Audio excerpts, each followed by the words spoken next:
that's a great way to describe it. Things like this just typically does not happen in a neighborhood like this. We are told from Sherwood Police that just before 3 p.m. yesterday afternoon, the teen's body was found in a van along this fairly popular walking trail. All of us are family oriented. You know, the kids go on their bikes all the time, so it was just scary. Jamie Diaz says she and her neighbors saw the crime scene Thursday afternoon. I saw the vehicle, and then also heard what had happened. $5,000. That's the price Trevone Miller paid to keep his secret buried forever. On June 25, 2020, police discovered 17-year-old Brayla Stone's body, slumped in an abandoned car on a walking path in Sherwood, Arkansas. A single gunshot to the head. Days later, a chilling social media post surfaced, stacks of $100 bills, with the caption, "Zip them for $5K. Money well spent." But why would someone pay thousands to end a teenage girl's life? The answer reveals something far more disturbing than money, a deadly combination of shame, fear, and the brutal reality faced by Black transgender women in America. Welcome to our channel, where we expose the darkest corners of human behavior. Drop your city in the comments if you've ever witnessed discrimination turn dangerous in your community. Now, let's uncover what really happened to Brayla Stone. Just 3 weeks before her murder, Brayla Stone celebrated her 17th birthday. Those who knew her described a loving, kind-hearted young woman who brought energy wherever she went. The life of the party is how friends remembered her. A vibrant personality who created space for others to express themselves authentically, despite facing rejection herself. Brayla's social media presence reflected her outgoing nature. Her Instagram account boasted over 10,700 followers, a testament to her magnetic personality and desire to connect with others. She often posted photos showcasing her distinctive style, red and purple wigs, her favorite colors, paired with fashionable outfits that expressed her identity. Like many teenagers, Brayla had dreams. Music became her creative outlet, a way to channel her experiences and emotions. She maintained a YouTube channel where she released original songs, including one titled "Fag to Fag" in early 2020. Through her music, Brayla found her voice in a world that often tried to silence her. But Brayla's journey wasn't easy. Growing up as a transgender teen in Arkansas meant navigating a state without explicit protections for transgender individuals in employment, housing, education, or public spaces. The legal landscape offered little safety net for someone like her. Home should have been a sanctuary, but for Brayla, it became another battleground. After coming out as transgender, her relationship with her family fractured. Her parents refused to acknowledge her gender identity, insisting on using her birth name, a practice known as dead naming. As a transgender person on social media who goes by the name of Brayla Stone. Now tonight and previously when we talked with the family, they asked that we continue to call him Brayla Stone. That causes profound harm to transgender individuals. On social media, Brayla openly expressed the pain of this rejection, yet continued living authentically despite the lack of support. This courage to be herself in the face of opposition defined Brayla's character. While institutions and even family members denied her identity, she remained resolute in claiming her truth. She created the space for herself that others wouldn't provide. By early 2020, Brayla had entered into a relationship with 20-year-old Trevone Miller. What began as a connection between two young people would eventually expose the deadly consequences of stigma and shame. Their relationship existed in the shadows. Miller, concerned about public perception, insisted on keeping their involvement secret. For Brayla, who had fought so hard to live openly as her authentic self, this secrecy must have felt like another form of erasure. As their relationship progressed, tension grew. Brayla, tired of hiding, made a decision that would ultimately cost her life. She informed Miller that she intended to make their relationship public. For many couples, going public is a natural step. For Miller, it triggered something deadly. The prospect of being perceived as gay because of his involvement with a transgender woman filled him with dread. This fear, rooted in toxic masculinity and transphobia, would soon transform from anxiety into murderous intent. What happened next reveals how quickly prejudice can turn violent when combined with insecurity and shame. For Brayla Stone, the decision to stop hiding would lead to a confrontation on a summer day in June 2020, a confrontation from which only one person would walk away. The question isn't just why Brayla died, but why society creates conditions where being associated with a transgender person becomes a motive for murder. As we continue exploring this case, remember that Brayla's story isn't just about her death, but about a system that made her existence itself controversial. The relationship between Brayla Stone and Trevone Miller existed in contradictions. In private moments, they shared intimacy. In public, Miller maintained distance.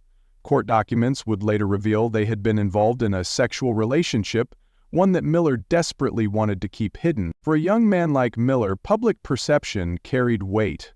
In communities where masculinity is narrowly defined, being associated with a transgender woman can trigger social ostracism. Miller wasn't just hiding a relationship, he was protecting his identity as he understood it. What Brayla saw in Miller remains unclear. Perhaps she recognized someone struggling with his own identity, or maybe she simply connected with him, as people do, finding common ground despite differences. Whatever drew them together, their relationship became increasingly strained by Miller's insistence on secrecy. This wasn't Miller's first brush with violence. At just 14 years old, he had been implicated in another killing. Court records show he received reduced charges after agreeing to testify against other defendants.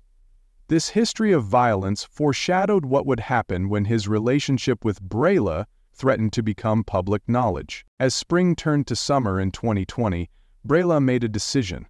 Tired of existing in the shadows of someone else's shame, she told Miller she intended to make their relationship public. For a young woman who had already fought to claim her identity openly, continuing to hide who she loved likely felt like another form of denial. Miller's reaction revealed the deadly intersection of homophobia and transphobia. The prospect of being perceived as gay because of his relationship with Brayla triggered panic. In his mind, his entire social identity was at stake. What followed shows how quickly fear can escalate to violence when combined with prejudice. Text messages between them in the days before her murder show increasing tension. Miller's messages grew more agitated as Brayla stood firm in her decision to stop hiding. For her, going public was an act of self-respect. For him, it represented social death. The dynamic between them highlights a broader pattern in violence against transgender women. Often, the perpetrators are intimate partners who fear exposure more than they value the relationship itself. Their violence stems not from sudden discovery, but from the prospect of others discovering what they already know. For Brayla Stone, the decision to live authentically cost her everything. For Miller, the fear of being associated with her would lead to consequences he never imagined.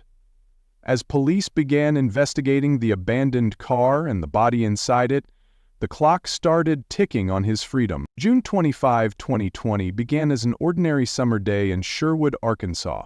By nightfall, it would become the date forever linked to Brayla Stone's murder. The events of that day reveal not just how she died, but why her death represents a larger pattern of violence against transgender women. Miller had arranged to meet Brayla that afternoon. Text messages recovered from their phones show a conversation about talking things through, but Miller had no intention of reaching a compromise. The gun he brought spoke to his true intentions. They drove to a secluded area off Gap Creek Drive, a walking path rarely busy even during daylight hours. What exactly was said in those final moments remains known only to Miller, but court documents paint a clear picture of what happened. As Brayla once again expressed her intention to go public with their relationship, Miller pulled out his weapon. With a single gunshot to the head, he ended her life. The 17-year-old, who had celebrated her birthday just weeks earlier, slumped in the passenger seat. Miller left the car there with Brayla's body inside and walked away, believing he had solved his problem permanently. Hours passed before a passerby noticed the abandoned vehicle on the walking path. Something seemed off about a car parked in such an unusual location. When they approached and peered inside, the horrific discovery prompted an immediate call to police. Sherwood Police Department officers arrived at the scene as dusk settled over the area. They found Brayla's body still in the passenger seat, the fatal wound immediately apparent.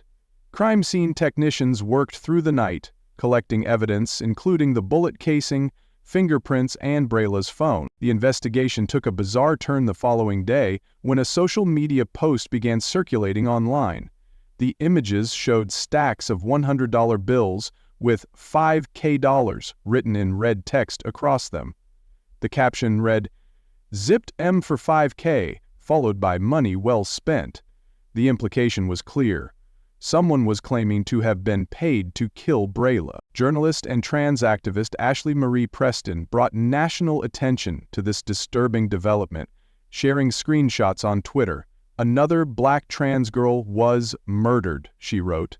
"When we said protect black trans women, we meant our youth as well." The post raised alarming questions. Had Miller paid someone to kill Brayla, or was Miller himself paid by someone else who wanted her silenced? Perhaps most disturbing, was someone simply taking credit for a murder they didn't commit, treating a teenager's death as something to boast about? Police never officially connected the post to Miller, but its existence highlighted the callousness surrounding violence against transgender individuals.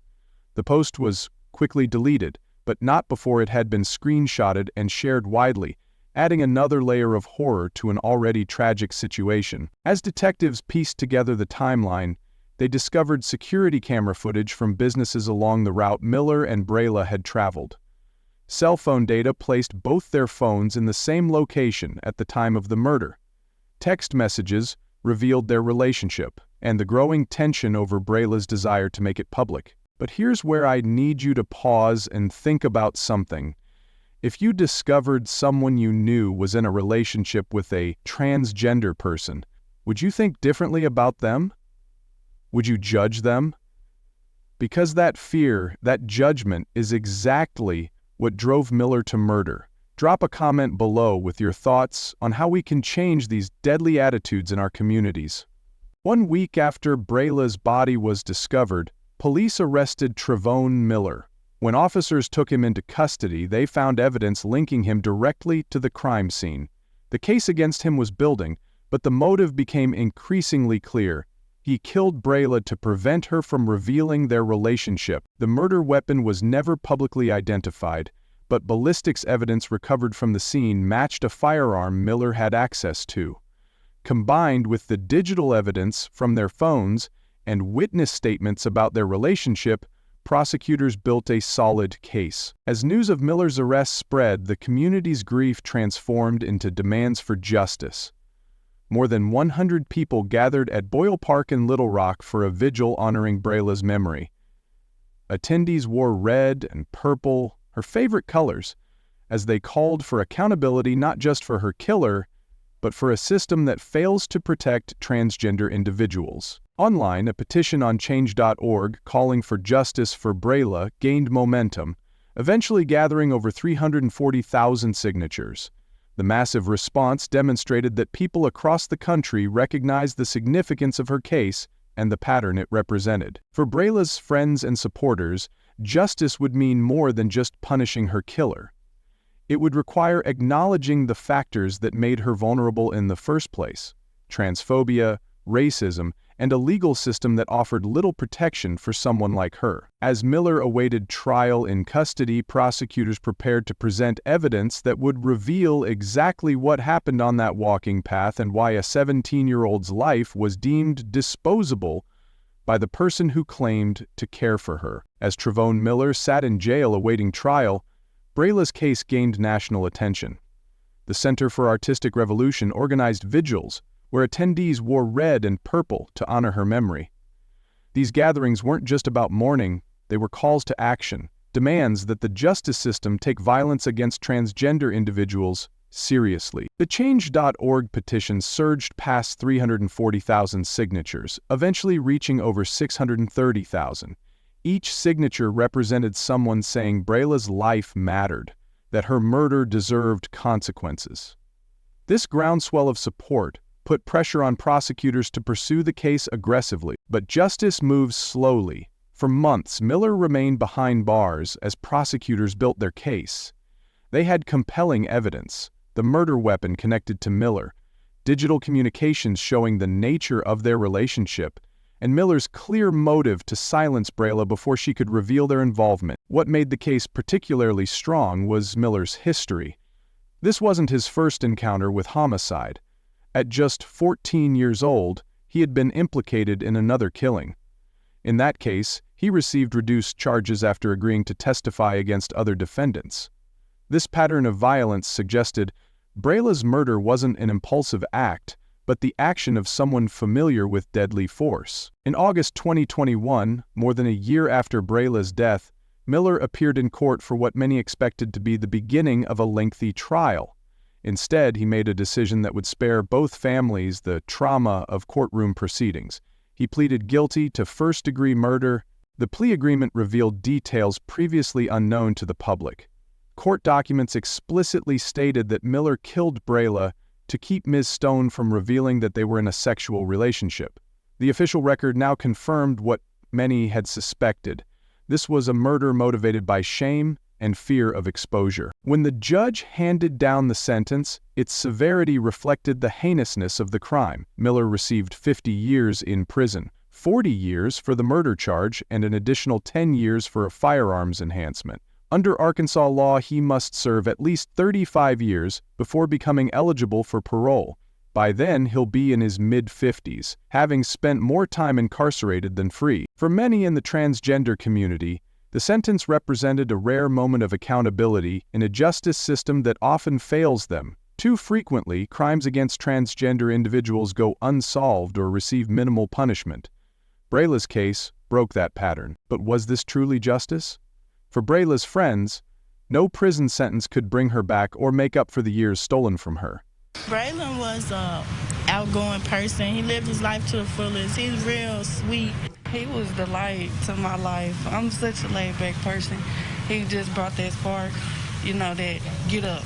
He was a family-oriented person. Like, he loved his family. True justice would mean creating a world where young transgender women, particularly Black transgender women, don't live under constant threat of violence. The National Black Justice Coalition's executive director David Johns highlighted this point in his statement. Brayla Stone was 17 years young when someone murdered her, because we live in a society where it is not yet explicit that when we say Black Lives Matter, we mean all Black lives, which includes Black trans women and girls. His words cut to the heart of the issue.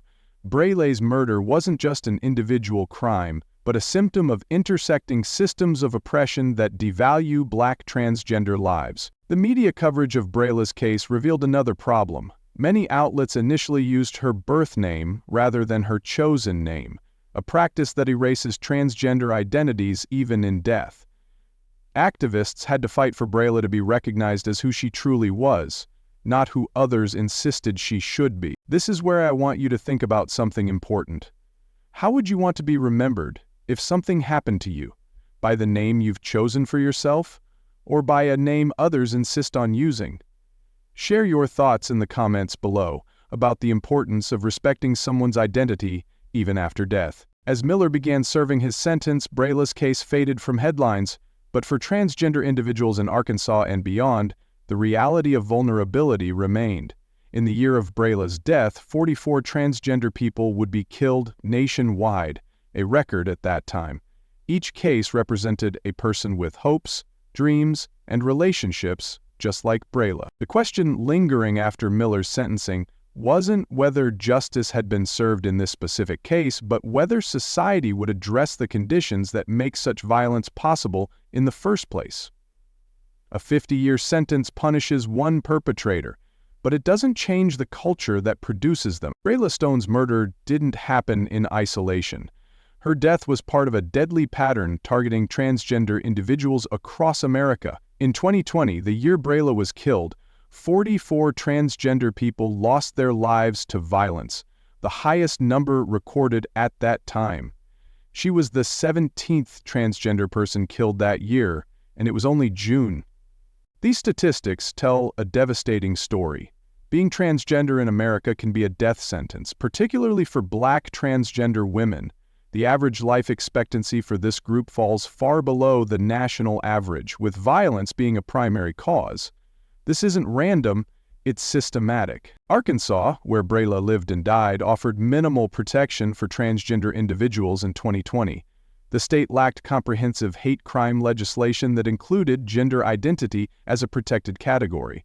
Without these protections, transgender people faced discrimination in employment, housing, and public spaces, with little legal recourse. This legal vulnerability creates practical dangers. When someone can't secure stable housing or employment because of discrimination, they often end up in precarious situations. For many transgender women, this means depending on relationships, sometimes with people who later harm them. Miller's motive for killing Brayla highlights another disturbing aspect of violence against transgender women: the trans panic defense. This legal strategy allows perpetrators to claim temporary insanity or diminished capacity upon learning of someone's transgender status. While not explicitly used in Miller's case, as he pleaded guilty, his motive aligned with this concept. He killed Brayla because he feared being perceived as gay due to their relationship. Several states have banned this defense, recognizing it legitimizes violence against transgender individuals. Arkansas wasn't among them when Brayla was murdered. This legal gap sends a dangerous message that panic is a reasonable response to discovering someone is transgender. The social media post claiming payment for Brayla's murder, whether connected to the actual crime or not, revealed something equally disturbing: the dehumanization of transgender lives.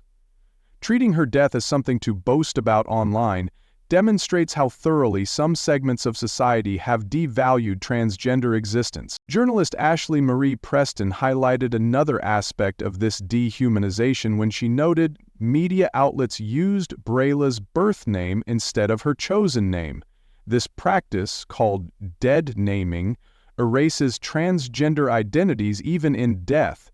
It's a final indignity imposed on people who fought to be recognized for who they truly were. What makes these patterns particularly troubling is their persistence. Decades into the LGBTQ+ rights movement, transgender individuals, especially Black transgender women, remain targets. Each year brings new victims, new vigils, new demands for justice that often go unheard. The question becomes, how do we break this cycle? How do we prevent more deaths like Brayla's? Legal reforms represent one crucial step. Comprehensive hate crime legislation that explicitly includes gender identity as a protected category would acknowledge the targeted nature of these crimes. Anti-discrimination protections in housing, employment, and public accommodations would reduce the vulnerability many transgender individuals face. Education plays an equally important role. School programs that teach about gender diversity can help reduce prejudice before it hardens into hatred. Media training for journalists ensures respectful coverage of transgender individuals, including using correct names and pronouns. Public awareness campaigns can humanize transgender experiences, combating stereotypes that fuel violence. Community support systems are also essential. Safe housing options specifically for transgender individuals can provide security when families reject them. Culturally competent mental health services help address the trauma of discrimination. Economic opportunities through job training and employment programs reduce financial vulnerability. Perhaps most relevant to Brayla's case is relationship education. Programs teaching healthy relationship dynamics, consent, and conflict resolution might have prevented Miller's violent response. Resources for people dating transgender individuals could help them process their feelings in constructive ways rather than resorting to violence. This is where I want to ask you something important. What do you think is the most effective way to prevent violence against transgender individuals? Is it through legal changes, education, community support, or something else entirely? Share your thoughts in the comments. Your perspective might help someone understand this issue in a new way. The reality is that no single approach will solve this problem. Preventing deaths like Brayla's requires a comprehensive strategy addressing legal, social, educational, and economic factors simultaneously. It demands recognizing transgender lives as fully human and worthy of protection. At the time of her death, Brayla was just beginning her life.